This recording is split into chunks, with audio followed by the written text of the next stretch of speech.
continuaram a ocorrer. Um período de extremo frio ocorreu durante o Criogênico, por exemplo, entre 720 milhões e 635 milhões de anos. Por outro lado, o Carbonífero, famoso por seus gigantescos insetos, e o Cretáceo, quando os dinossauros tiveram seu auge, foram geralmente períodos quentes. Durante essas épocas, florestas densas cresceram até mesmo em regiões polares. As causas do resfriamento e do aquecimento são realmente diversas. Mesmo em condições naturais não afetadas pelo homem, grandes quantidades de gases do efeito estufa podem ser liberadas independentemente da influência humana. Um exemplo disso é a erupção explosiva de supervulcões. Essas erupções têm impacto no clima e no movimento das placas tectônicas. Isso pode levar a mudanças na forma dos continentes, o que por sua vez afeta a direção das correntes oceânicas, resultando em mudanças nas correntes quentes e frias no oceano. O período glacial ainda não terminou. Agora que exploramos os períodos geológicos do passado distante, vamos mudar nossa discussão para a era geológica atual. Você provavelmente já ouviu falar sobre o período glacial que nossos ancestrais experimentaram. Foi realmente um período rigoroso de gelo.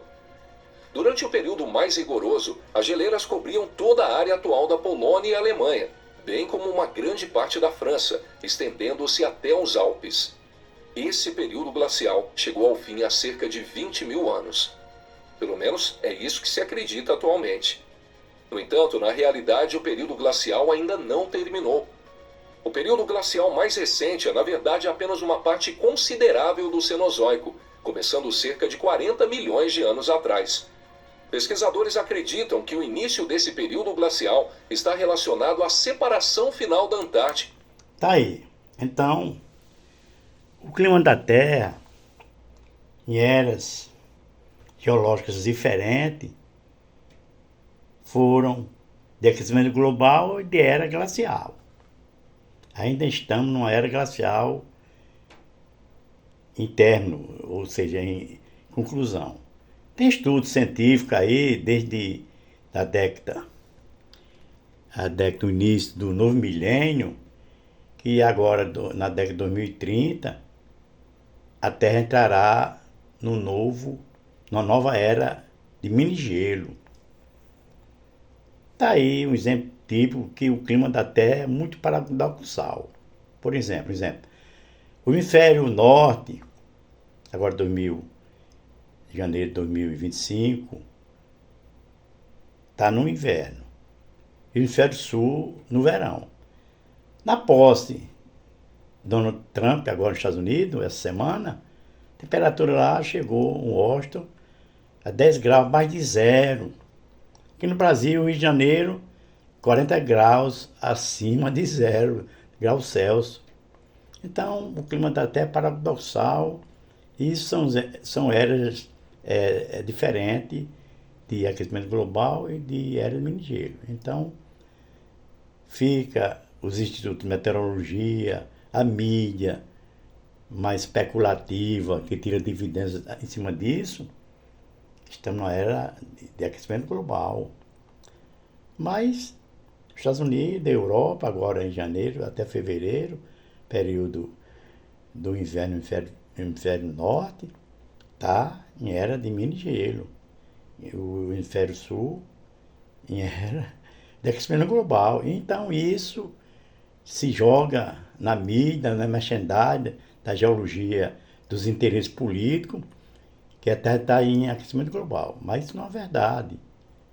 Então, o que a gente quer mostrar de tudo isso, que a opinião pública, não só brasileira, norte-americana ou europeia, onde for, tem que ter consciência que o clima da Terra é díspare, depende muito da estação de inverno ou verão, onde estão atravessando. Ok? Então a gente vai mostrar outro vídeo no deserto Saara, que é o clima seco e quente em tese, mas lá em Marrocos já teve anos aí de geleira, clima frio, de intensidade de chuvas, onde o deserto Saara é seco. A média de chuva no deserto do Saara é 200 milímetros, 150 milímetros, mas tem ano que chove 400, 500 milímetros. Assistimos a algo sobre o deserto do Saara.